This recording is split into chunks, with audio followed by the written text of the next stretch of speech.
কেউফালে গুজৰি গুমৰি আহিলে বান উটুৱাই নিলেহি গাঁওখন সুখৰে ঘৰখন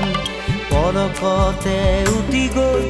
গোহালিৰে গৰুহাল পলকত নিয়তিয়ে মোক কৰিলে কঙাল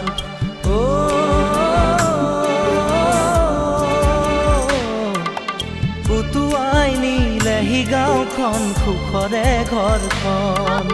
কেউফালে গুজৰি গুমৰি আহিলে বান উটুৱাই নিলেহি গাঁওখন সুখৰে ঘৰখন পলকতে উটি গৈ গোহালিৰে গৰুহাল পলকত নিয়তিয়ে মোক কৰিলে কঙাল